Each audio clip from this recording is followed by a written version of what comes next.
they there were some calls that went into the wrong direction today, for Hey sure. there, hey there, G-Mac. You see that I've got Jonas with me, centered in the middle position. I need to move him over to Oh, the side. touchdown Osborne.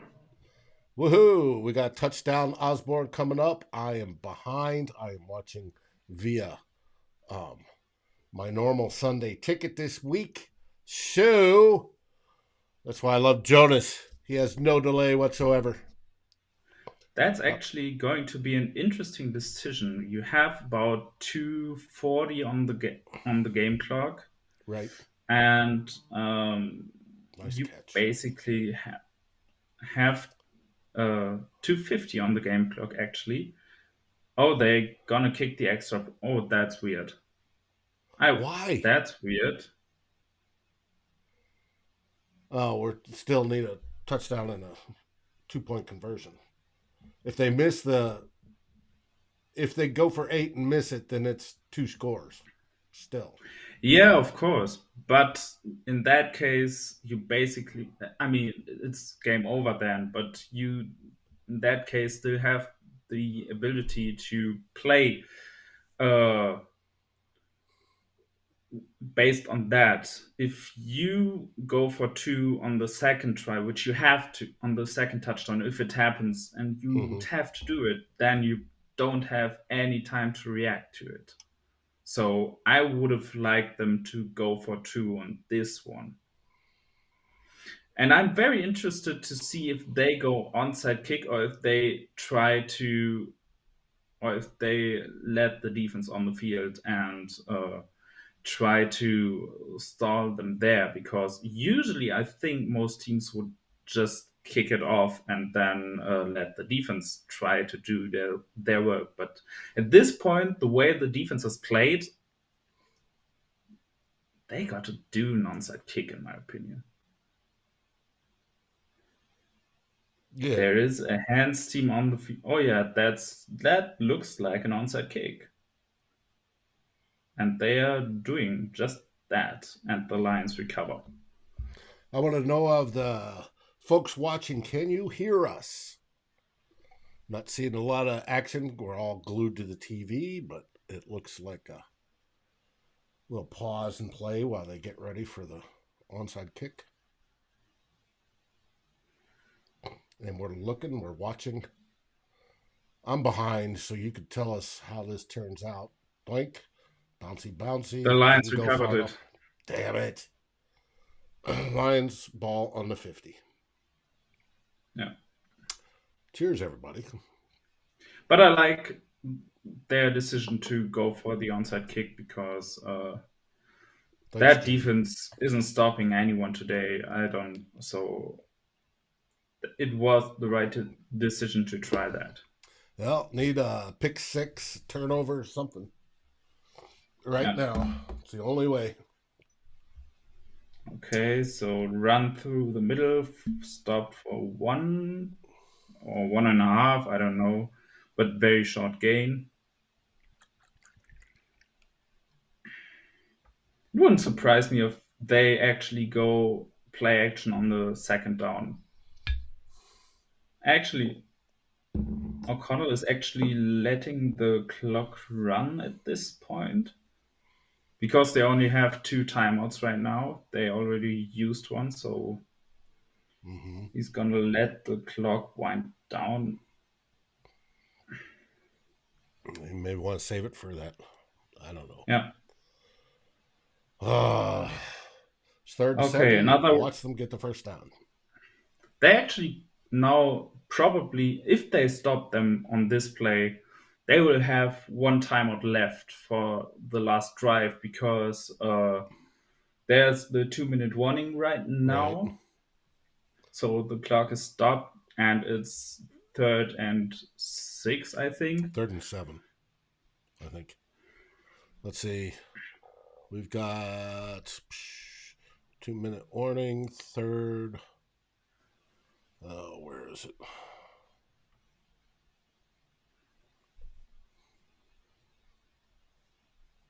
Third and six, third and seven, somewhere in there. Yes, Mary Scowell. Yes, defense was awful today. Awful, depressing.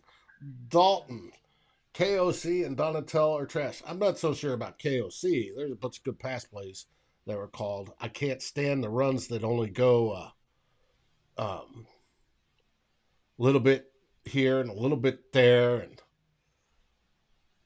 averaging like 2 yards maybe if we're lucky. I don't even think it's that big. But at defense and at Donatel today, just trash. Absolute trash. They got to rebuild this coverage unit. I don't like. I know everybody is trashing Donatel again, but there's nobody back there who can cover. And at some point, if Donatel blitzes, they convert because they can cover. If Donatel doesn't blitz, they convert because they can cover. At some point, it's not the coordinator. At some point, it's just the personnel. It's just the guys who can't do what they are supposed to do. There are so many mistakes that were made again today, starting with the opening touchdown Yes, Robert. where you have Bynum cheating to the wrong side. Um, like there's a lot of stuff that just goes wrong where it's really hard to put it on the coordinator at some point because Darren's right. even Need Harrison Smith back. even yeah, of course, but even best coordinators at some point can't deal with certain uh, personal because at some point you'll always give up some favorable matchups if you don't have the personnel uh, to counter that. And if Mm-hmm. there is basically no way to create favorable matchups, there's nothing really the coordinator can do. Mm-hmm. I see our brother Oh, Jason has joined us. With that, we're going to first hit the up, roll in.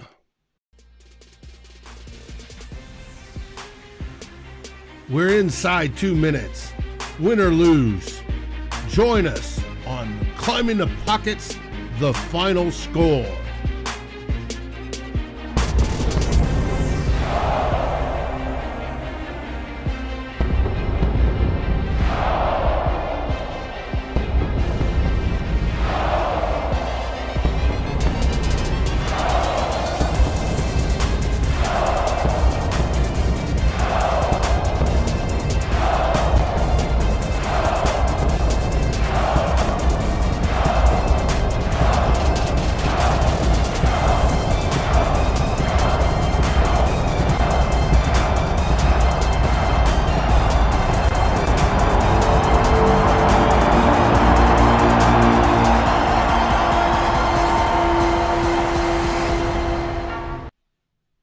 And we're back, and everybody's saying, hey, Dagger's already in there. Uh, Jonas talking about it. Detroit seems to have won this game. There's still time left on the clock, but they they threw a own the pass to ball. Penny Sewell, which iced the game Tackle basically. eligible.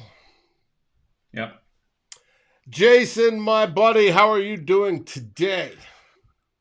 I'm doing all right, man. I'm doing all right. Like this sort of thing. I mean, I know that Vikings Twitter and Reddit and Facebook groups have been all abuzz. Jonathan wrote an awesome piece about fighting back against the narrative of the Vikings being frauds, and the Vikings aren't frauds. They're a good team. They maybe aren't a great team, but like we've had tremendous luck in close games all season. I mean, if we're being honest, like we could have lost the other game to this team as well. Mm-hmm. So I feel like it's just kind of evening out. We were missing some key starters, so I don't think it's any reason to kind of go crazy or anything like that. The team is still in great position heading into the playoffs. We're getting some guys healthy. So yeah, we lost the game. The offense still played well. The defense we knew was going to be like this a lot of the season. And if we're not opportunistic on defense, it's going to be tough. And without Harrison Smith, it's a little bit harder to be opportunistic on defense. So, A little bit. yeah. Looks like a lot. So, yeah, it sucks that they lost. But I don't know. It doesn't feel as gut wrenching as other losses this season or losses in previous seasons. The Lions are playing well, so like it's not the the Lions of old. Like they're playing well right now. So we lost the game to a team that's playing good football. Dust it off, keep pushing towards the playoffs, getting healthy, and see what next week brings, and hopefully we clinch the division then. We play the Colts, so that I'm not saying should be a sure thing because there's no such thing as a sure thing. But hey, my buddy Ted Glover said, "Hey, this is a get well defense that we're playing today." Well, Ted, you blew that one. Obviously not. They have played well. They blitzed well today. Got to give them that. So, yeah. Clifford KOC got a little cute. I'm okay with a little cute because it pays off generally later. GMAC, which means we are playing good football. We didn't play great football today. Pass game was decent. But yeah, we played okay, but we played similarly to the way we played in wins, and everyone was happy about it when we won. Yeah, but so, we got better running games on those. Today, our running game was just trash.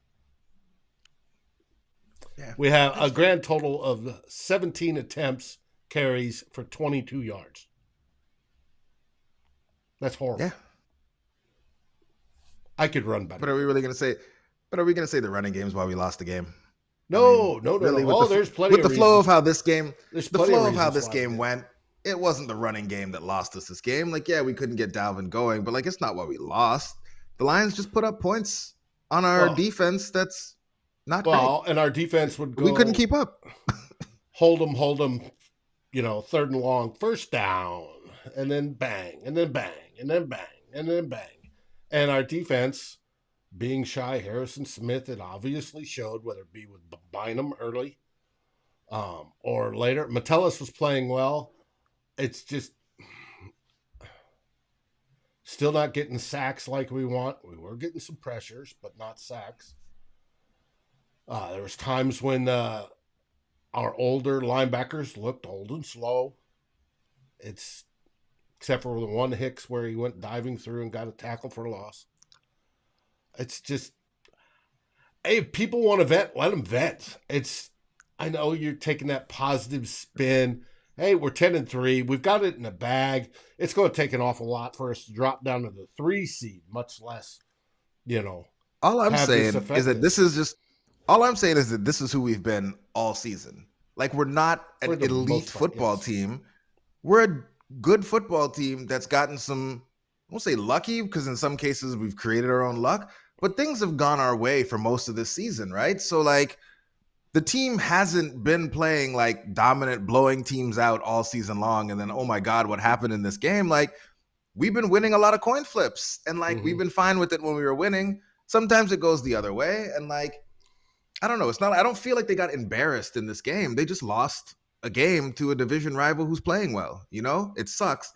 But it's the Lions. So, like, I'm not that mad about it. If it was the Packers or Bears, like, I'd be pissed. But it's the Lions. Like, okay, they got one on us. They haven't won the division since, like, the early 90s. Like, right. It used to be once every 10 years, and it's dropped about once every 20. It's the Lions. Like, is Ed's scheme terrible?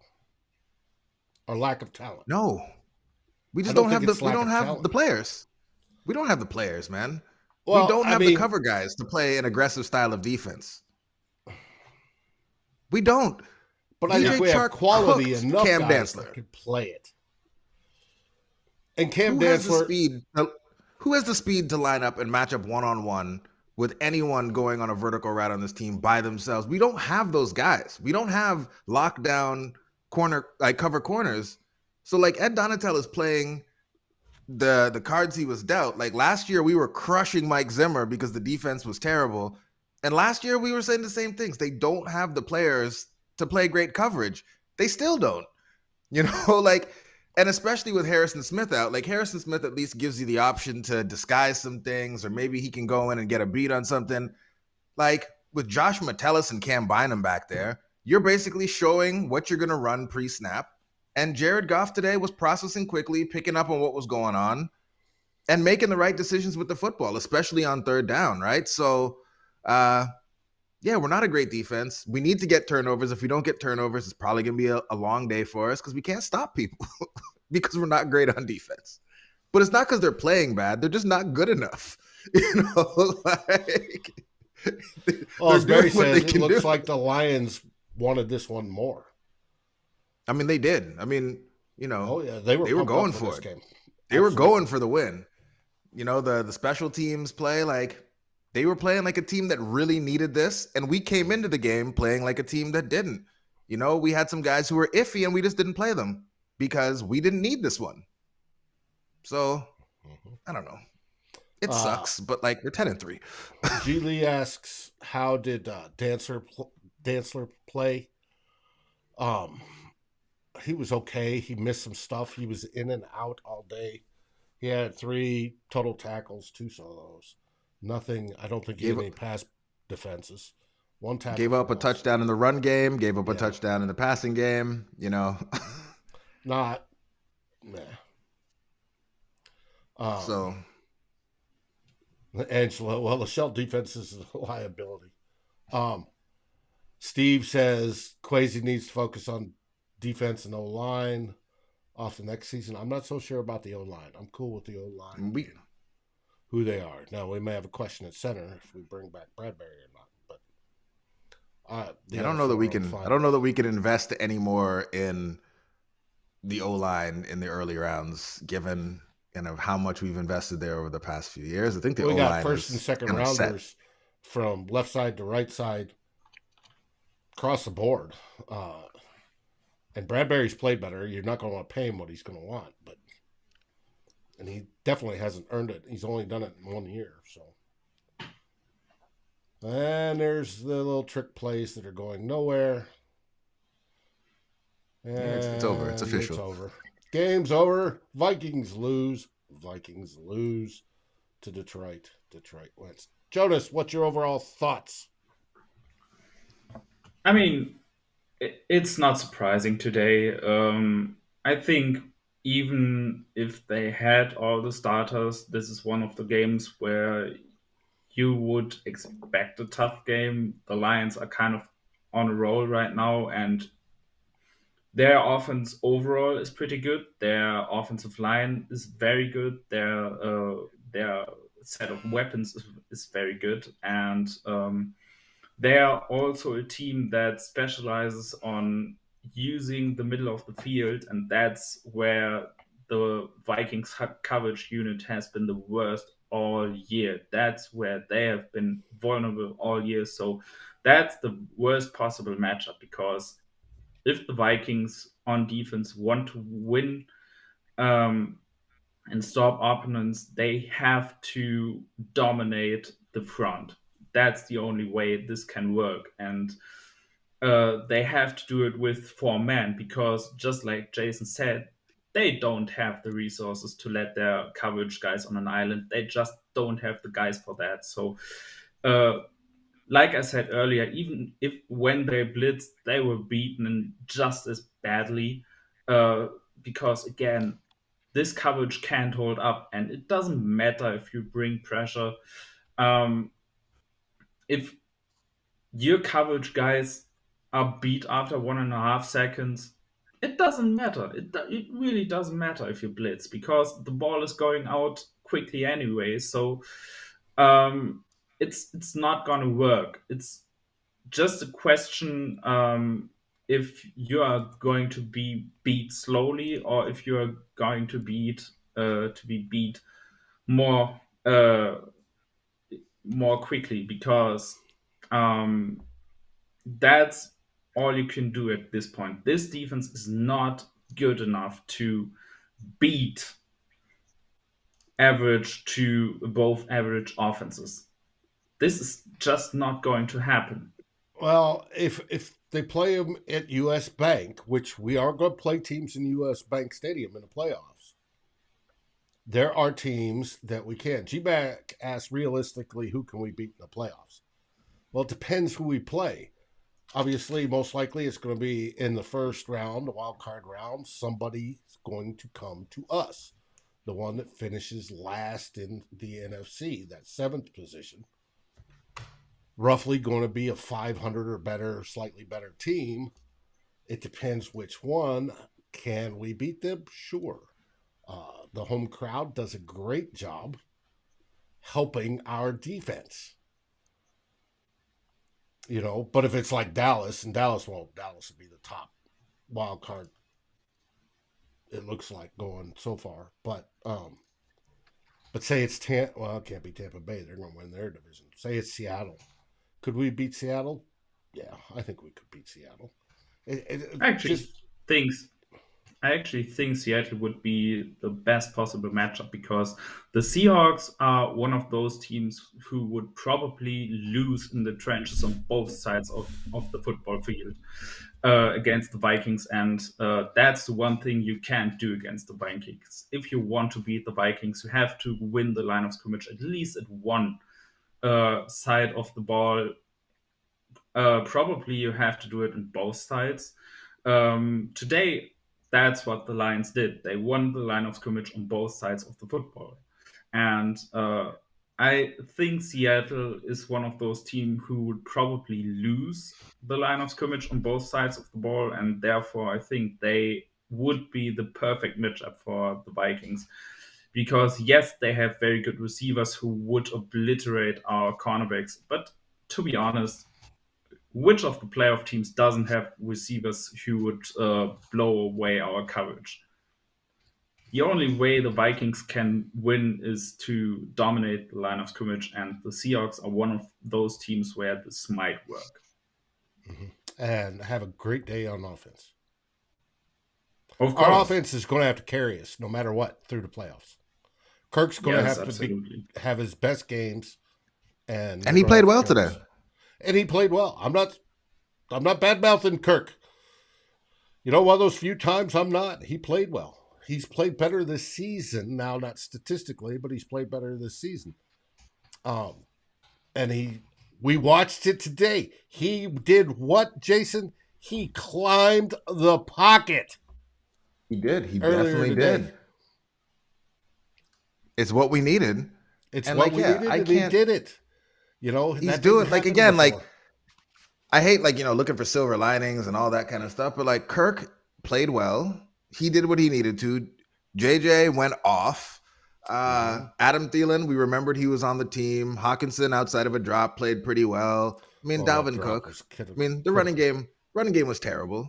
They got a little cute down at the goal line, but we have to live with it. Like, if we like Kevin O'Connell being aggressive and dialing up these different sorts of plays, every now and again they're not going to work, and we can't immediately flip to, oh my God, they tried the non-conservative thing and it didn't go well. We love didn't have a that problem they're with it. playing aggressive. Yeah, Like, and they're Johnny playing Mutt was aggressive open all the time. It just didn't work. Sometimes it's not going to work, but I'm not mad.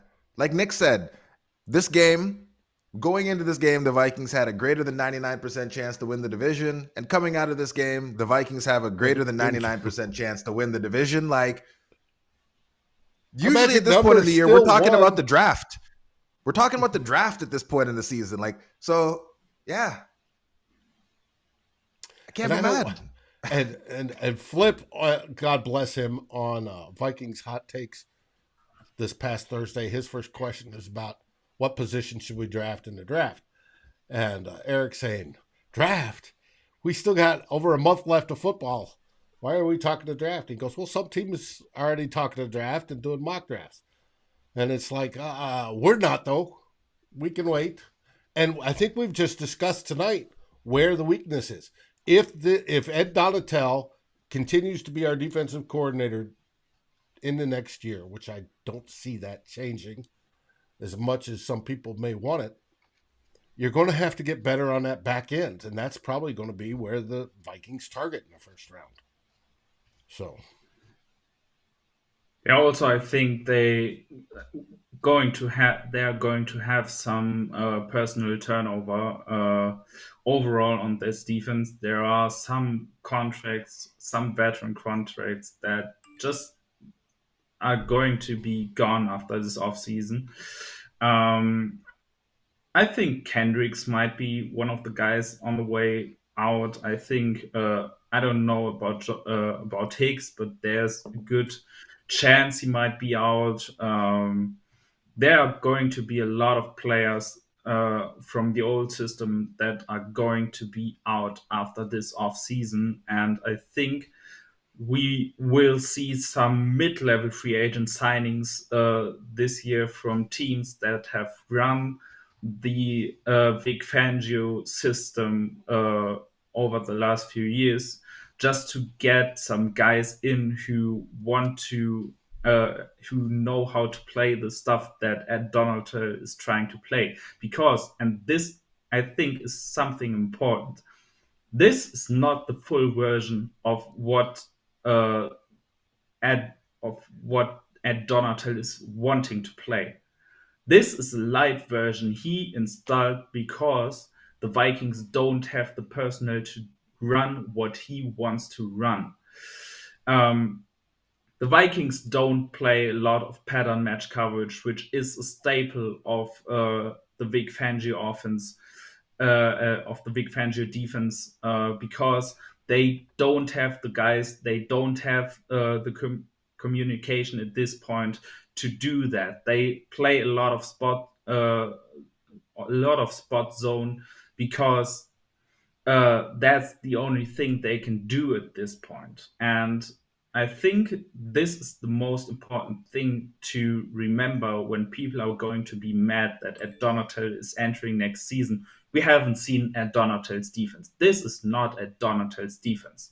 This is a light version of his defense, which he installed because he can't do more with this group of players. And I think we're going to see a lot of turnover on the player side this offseason because of that.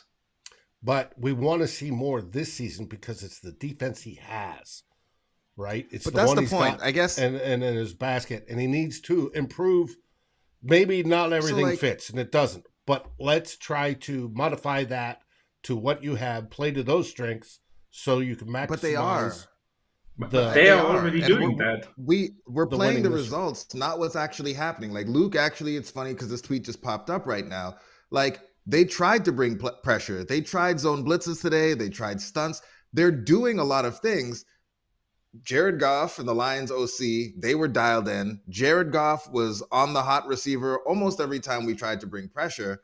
Um, we just got like, yeah, you need your cover guys to hold up for at least a little bit so those guys can get home, and they can't, right? So like they work together. The pass rush helps coverage, but coverage also helps the pass rush. And if your coverage can't hold up, and like they're hitting these crossers for 8 yards every time you try to bring pressure because they're just running away from your corner who's not fast enough to keep up with them, or you are able to scheme it up where you get DJ Chark running away from Eric Kendricks, like they're trying. They were blitzing, they were stunting, they were doing all the things you would want them to do to try to bring pressure. Just we couldn't hold up in coverage for long enough for those things to get home because we don't have players. Like it's not like Ed Donatel and Mike Zimmer both forgot how to call defenses. They just don't have the talent on defense. Like Zimmer last year was doing everything he Last could, 2 years, and the defense stunk. We didn't add anything to the defense except for Za'Darius. Za'Darius has shown up, but we got Hunter playing out of position. He doesn't look like the same player playing out of not playing out of a 3-point stance. And so like we got Za'Darius, he's playing well. Hunter seems to have regressed. We have no one who can cover. Our linebackers are another year older. Like this isn't a good defense. So expecting them to be anything but a bad defense seems crazy. They're not good. They won't be good. The best we can hope for is opportunistic. That's the best we can hope for, is that we get Opportunistic some and a turnovers. dominating offense. That's got to be the key going into the playoffs. That's all we got. All right, let's go through the normal procedures. Highlights. Jonas, did you have a highlight in this game? The passing game. I don't want to single out anybody there because Thielen had a very good day. Osborne had a touchdown. Hawkinson, besides that drop, had a very good day. Jefferson, more than 200 yards. There doesn't need. I don't need to say anything about that. Yes, Cousins got sacked 4 times, but otherwise, I thought the protection was okay. with Uh, backup linemen especially then. especially if you consider that 40% of our starting offensive line was out today. Um, all of that worked, and of course, Cousins had his best game of the season, no doubt. Um, yeah, it's the passing offense did everything they can to keep us in this game. They had this fourth down stop that obviously hurt us. They had the Dalvin Cook fumble. Dalvin Cook, obviously, I'm getting ahead of myself, but yeah, the passing game is not to blame for this game. The passing game, no matter which player you want to single out there, it showed up, and it if they play, if this passing game can play this well uh, for the rest of the season, and you get at least one stop at some point on defense, and Dalvin Cook doesn't do something stupid like he did today, this thing might work. What's your highlight there, Jonas or Jason? I mean, Justin Jefferson. I mean, like Cheers to yeah, JJ. there's really no place to go other than the passing game. Like the chemistry that Kirk Cousins and Justin Jefferson have developed is something truly special. It's almost tough to call it chemistry. It just basically Kirk has to throw it like JJ's down there somewhere, and if he throws it in the vicinity, JJ's going to make the adjustment and come up with the big play. Um, yeah, and so I guess another reason to be hard is like the things that tend to be more predictive of future success. Like they look good today. Like the passing game was good. Mhm. Like the performance of our receivers was good. Like those things tend to be more consistent week over week than like defense, which is up and down. And yeah, we played. Kirk played well. He got smacked around and he got up and he kept going. He kept throwing, kept trying to win. Um, I mean, I think that play with Dalvin trying to throw for touchdowns, we're gonna burn that. That's not gonna come back in there. But outside of like that, the play calling seemed pretty decent. The passing game, I think, is by far the highlight of this game. And I think the resilience of the team. Like, I think that just generally throughout the season, we've seen something different from this team. Like, when they get down, heads aren't down, guys are still Right. playing hard, they're still in it. And so, like, if we're looking for a secondary highlight for me, it was that, like, even when they went down 2 scores towards the end of the game, like, you still felt like this team could come back. Whereas, like, in years Oh, past, they felt they could come back. they felt they could come back, and in years past, at that point, we all of us have been We like, were all right, done. well, let me Yeah. go grab a beer and see what's coming on for the second, the second of the double headers today. So yeah, Well, I think a highlight for me is that obviously the passing game. I agree with that, JJ, 100%. Getting everybody involved. But to me, it was the aggressiveness of Kevin O'Connell. Yeah, sometimes did it work? It worked quite a bit. Other times it didn't. We got a little too cute by a half on the jump pass attempt to Munt that ended up in a fumble on the goal line by Dalvin. That's, but I'd rather take that aggressiveness versus conservatism just that lose we slower, all like Jonas said.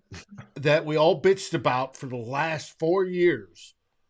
I'll take that, and if it occasionally fails, it occasionally fails. And today we had the rare occasionally fail. We've played 13 games, everybody, right? So far this season, we've only lost 3. That is a damn good result. And a lot of that, and a lot of the whole attitude we just talked about, there isn't the slump shoulders, there isn't the bad body language on the sidelines. A lot of that comes from Kevin O'Connell, our head coach. So I can't beat that with a stick. Even today, when you had Kirk Cousins battling through a lot of stuff, he was taking hits, he was still going, climbing the pocket, right? We never used to see that. It's great, and that's all because of Kevin O'Connell, and that's where I give my highlight. Now, off to low lights. I'll start, obviously, defense. Wasn't able to do it. I wish they would. Lowlight, Jonas, we're all three going to go defense across the board. Can't go running No. game. Yeah, that's where I'm going. And this is, I talked about the defense having to have a personal turnover. There's another big contract that should go off the books after the season, and it's the contract of Dalvin Cook. Like, even if he's playing at his best, because of the positional value, this wasn't a good contract, and he isn't playing at his best, and he hasn't been for a couple of seasons now. And he never was a big factor in the passing game, besides the screen game in his whole career. And that's something that highly paid running back should be. And even in the running game, he isn't doing as much as you would expect him. And the thing is, and that's one thing that kind of pisses me off at this moment.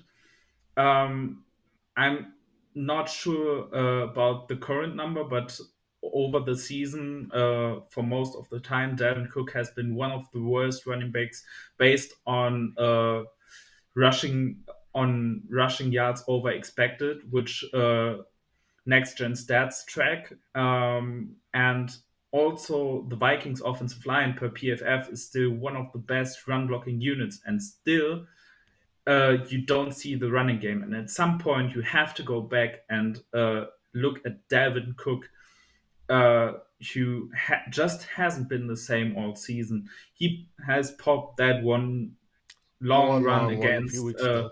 Yeah.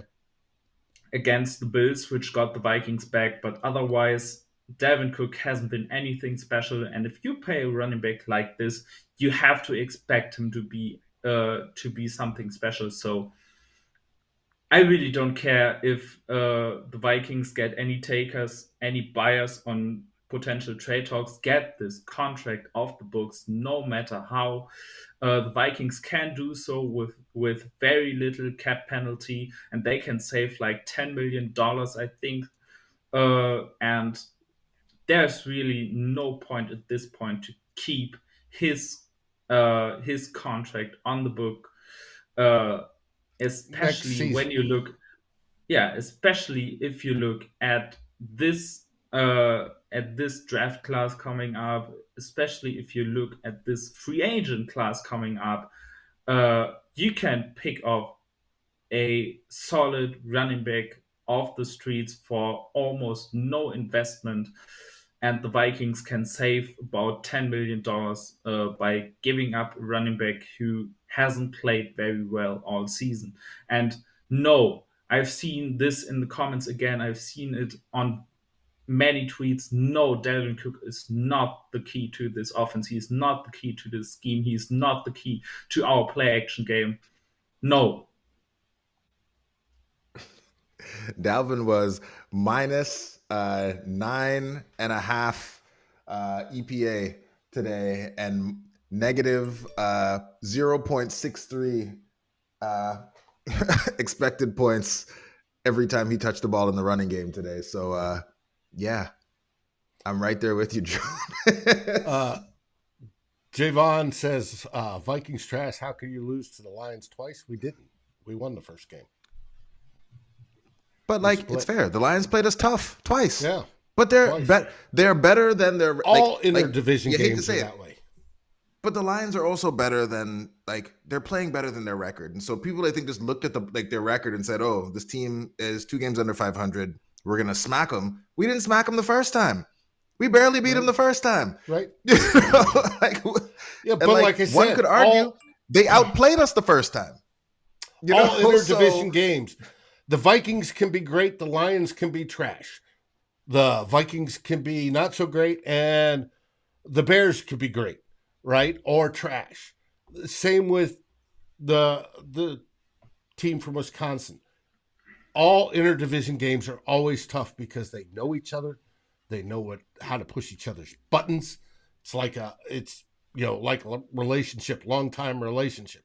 You know what gets under each other's skin. and you know how all those little things to get the edges, and that's what they do. It always happens that way.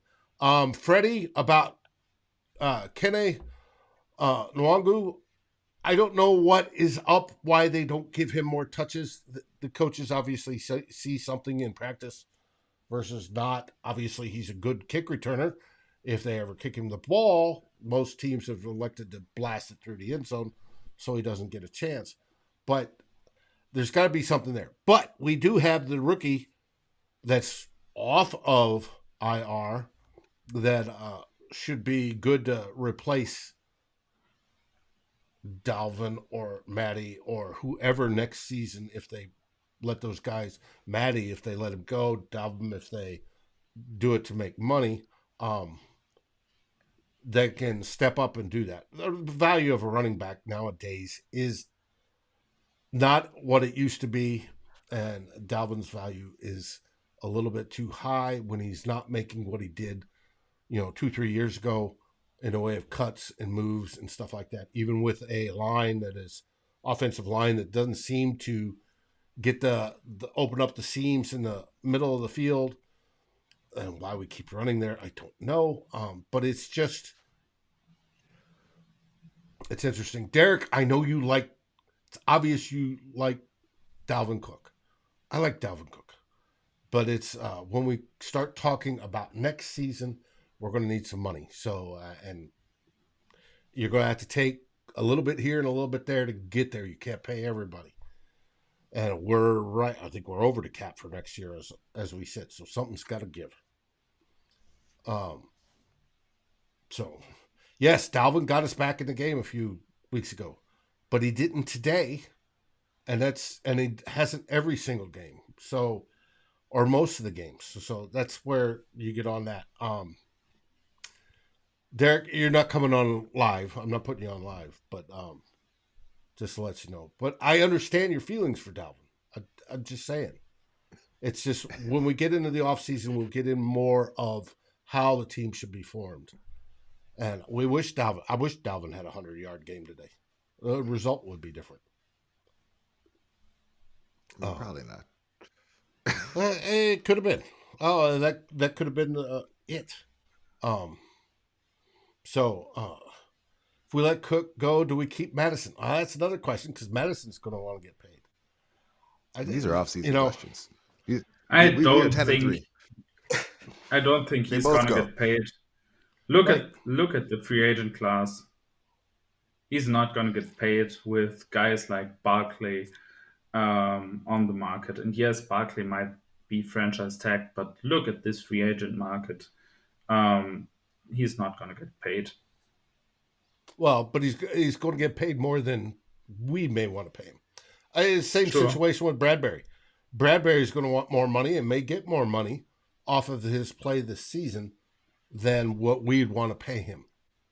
I actually think if Bradbury signs for some kind of Ben Jones deal, the deal that the Rams got for their center last year, that's fine.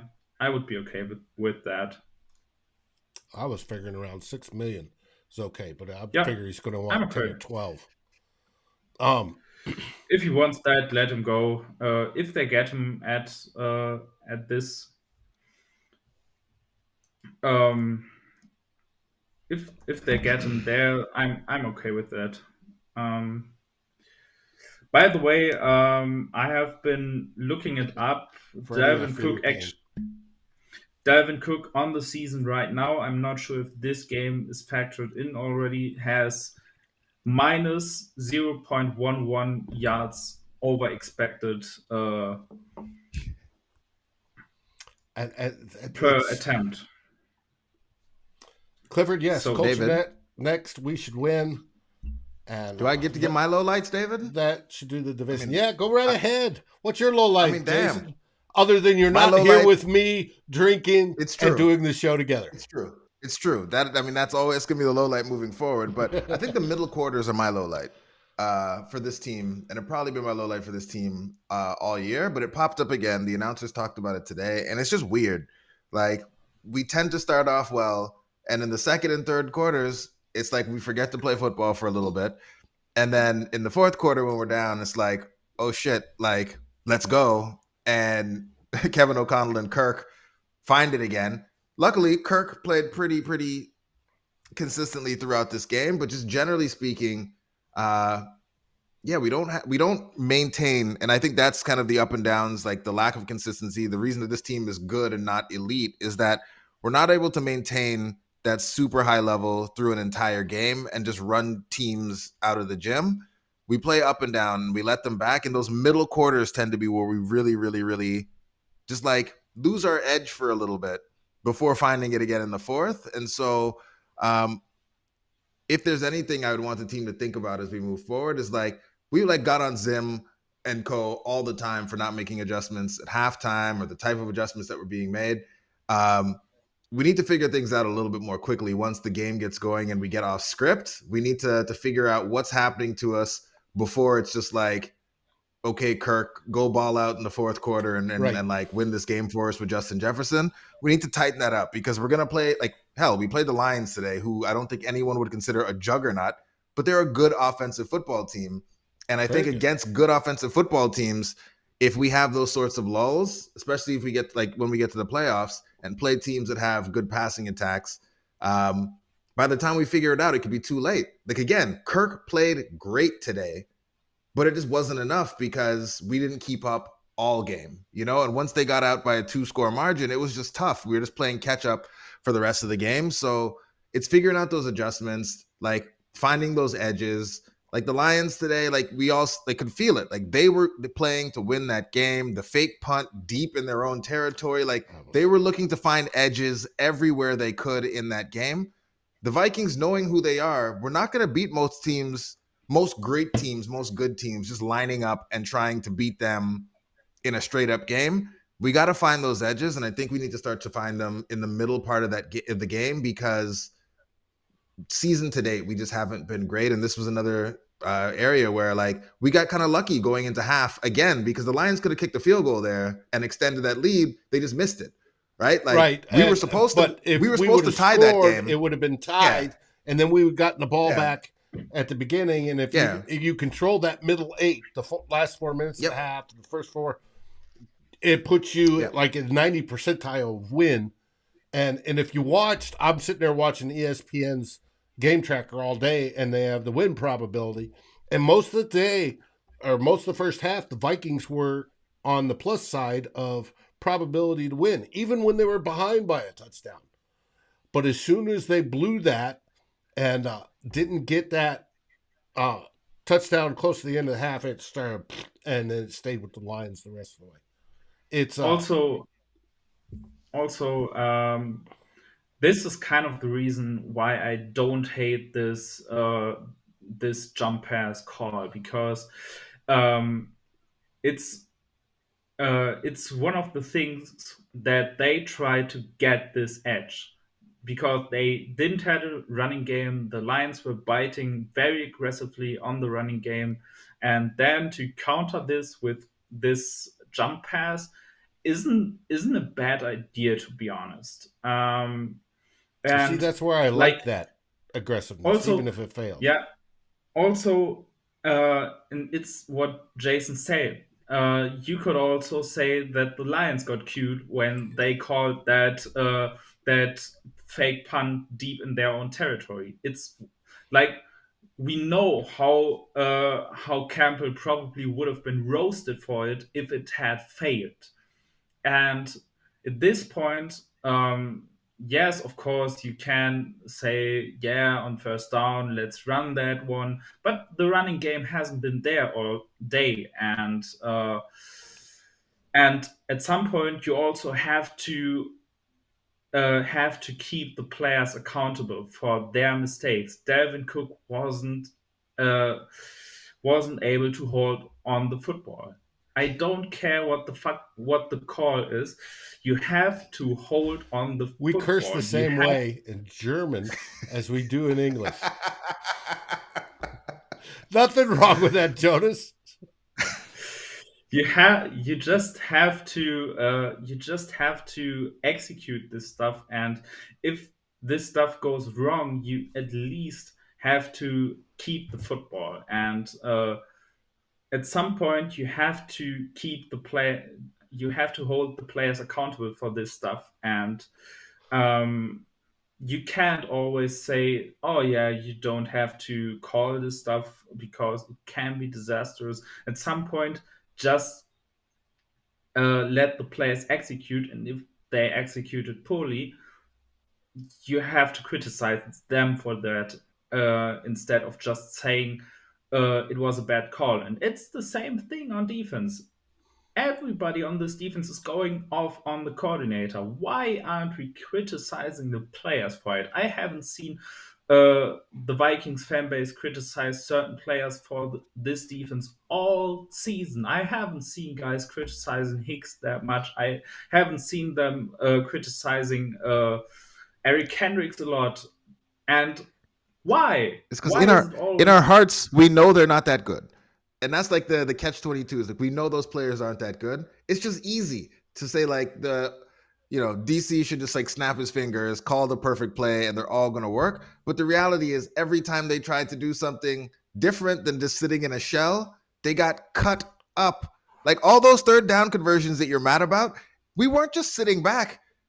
Jared Goff was throwing into tight windows, and we were trying to do things. They just weren't good enough to make the plays. Like, I mean, it is what it is.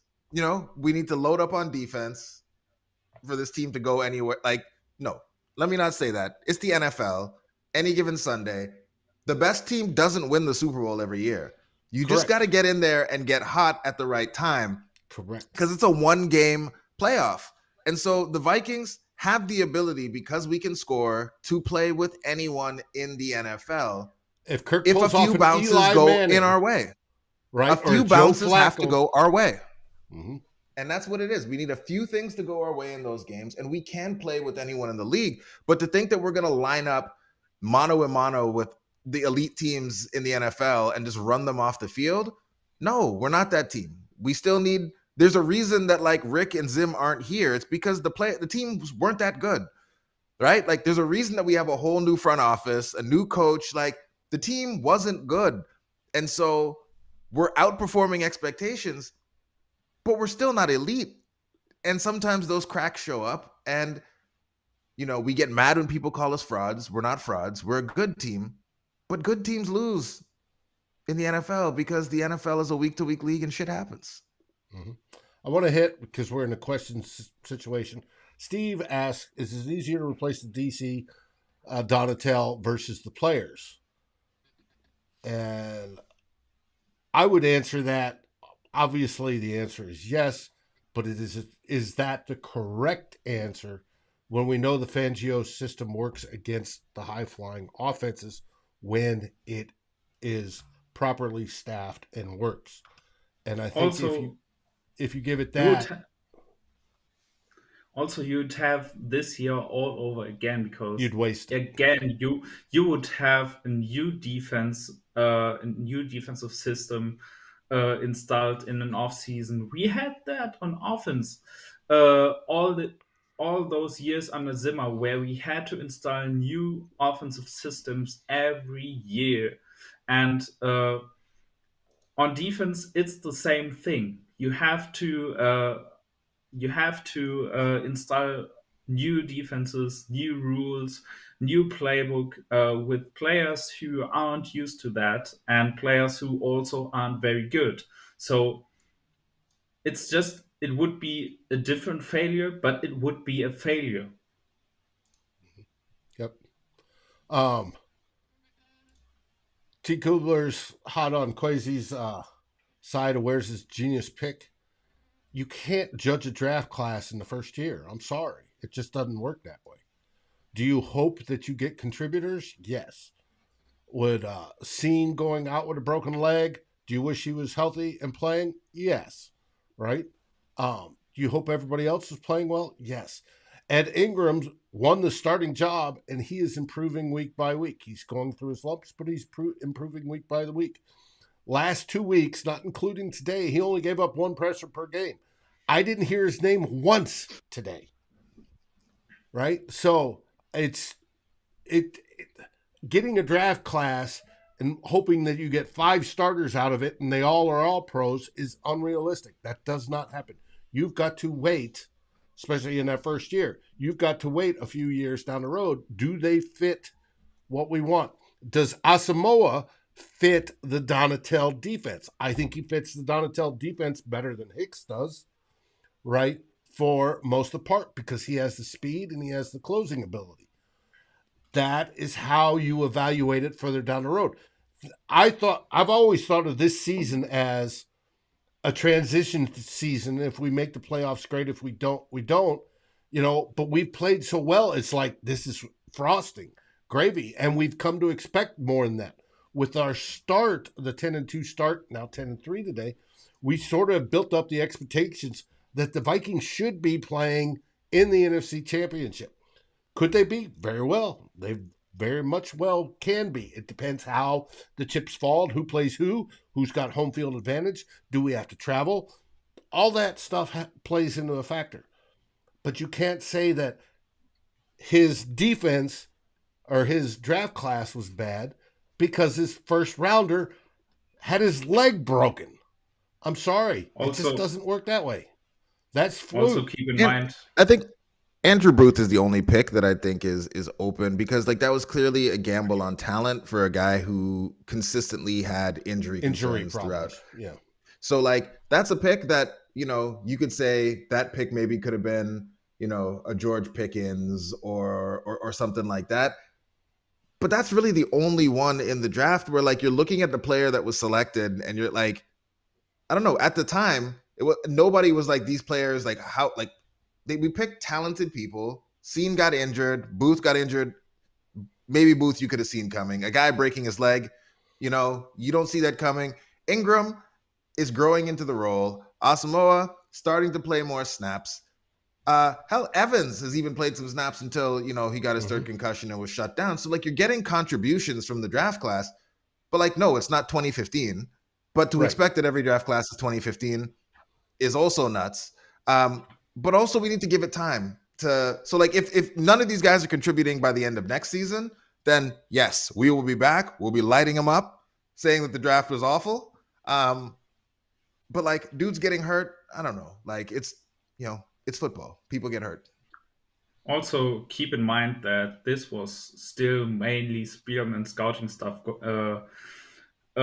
working on this draft class because they only changed it afterwards because it was right in the middle of the process, and you usually don't switch out the scouting stuffs right in the middle of the draft process, and therefore it's hard to even judge Crazy Adolfo Mensa on this draft based on the players he picked, because it was still the scouting stuff that was with the old regime. So the first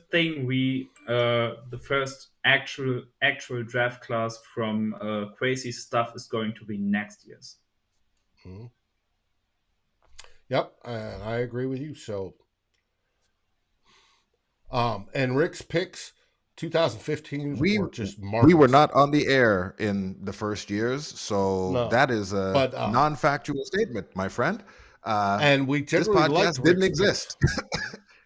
Yeah, we've been a fan of Rick. The only thing we've ever criticized Rick for on the show was drafting for need early and pigeonholing picks.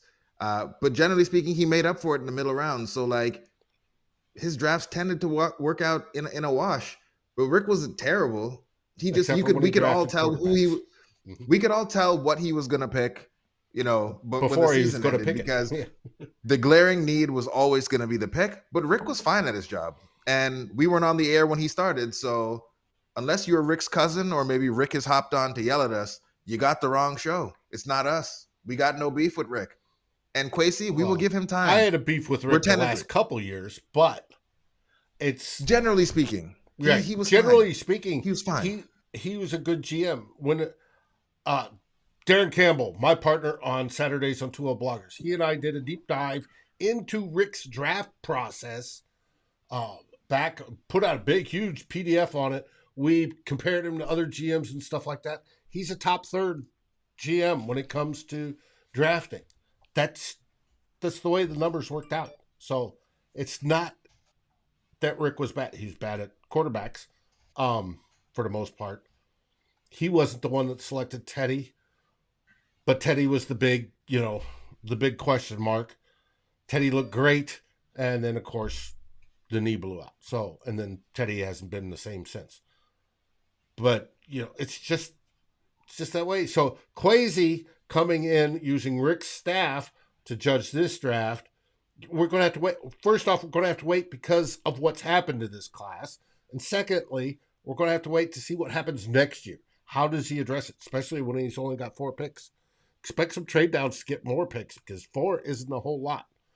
So it's going to be interesting to do that. Jonas, do you have anything going on this week in Germany that you want to hype? Not at the moment, to be honest. I'm. I will need a couple more days to adjust to the rhythm here. Getting back and Because seeing the game last yeah, week in Minnesota? the last few days I have been up until like 3 a.m. because I just couldn't sleep at that point. Um, yeah, but I'm getting used to it again. I also have to start to work out again because I didn't do anything during my time overseas. So I 12 also ounce curls. have to do that. But yeah, otherwise I'll see what's coming up this week, and yeah, if something happens, I'm gonna be on Twitter and sharing it. Good. Jason, what's happening at the jiu-jitsu studio that you own now? No, this is a fun week for us. We are sponsoring a family for the holidays. So kind of our big Cool. thing this week is we will be dropping off all of the presents that we've collected from our community, and we'll be dropping that off for three young boys. We'll be getting the surprise at Christmas because they're getting some things that even weren't on the list. Some folks really came through with some big time presents for the family. And yeah, Is and any their one of them parents getting a will be getting JJ some great jersey? things as well. No jerseys, but they might be able to just as a teaser. They might be able to play some games that has JJ on them on the TV based on some of the things that are going to be coming their way from the community. So that's kind of our big highlight this week is we get to do that, which is going to be a lot of fun. That's awesome. Hey, it's that time of year, folks. Like this weekend, I've listened to Christmas music. I've dug out my grandfather's Four Roses eggnog recipe. I am ready to go in and be happy. Are we happy today with today's results? Nah. But are we going to get it next week? Yeah, you betcha. So that's the way it is. Tomorrow, on Monday, we have the real Forno. And I'm sure Tyler is going to be hot and heavy into this game just like we were. Tuesday, we don't no longer have a show on Tuesday. Wednesday, we have Vikings happy hour. Hopefully, since they didn't have it at Lake Monster Brewing last week, they'll have it this week at Lake Monster Brewing. Thursday, we have Viking hot takes with the great Flip Muzzy and Eric Thompson of the Daily Norseman as they go at it and they look at that game against the Colts. They will be the pregame show for the Colts because Saturday there will be no 2-0 bloggers. There'll be this show again, the final score, because we have a football game. And then most likely Darren and I will do the 24 hours after, look at that game, and as we will be recovering from our hangovers or keeping the prime going because we just won the NFC North. That is what's coming up on Climbing the Pocket. We appreciate you coming and viewing and sharing time with us. You mean the world to us. As always, tell your friends about us, like, subscribe, ring the bell, rate us on the podcast deal. I had a little mistake yesterday on yesterday's podcast. There's a little blank area at the beginning. You get past that, it's fine. It's us.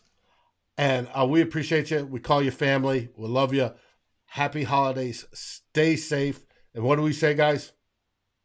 Skull. Skull Vikings!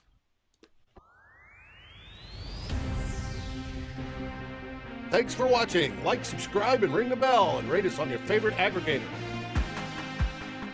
And a special shout out goes to our partners, the Daily Norseman, where the best Vikings content can be found, and to Lake Monster Brewing, home of the best beer in Minnesota. This has been a Climbing the Pocket and SB Nation's Daily Norseman broadcast. Skål, everybody.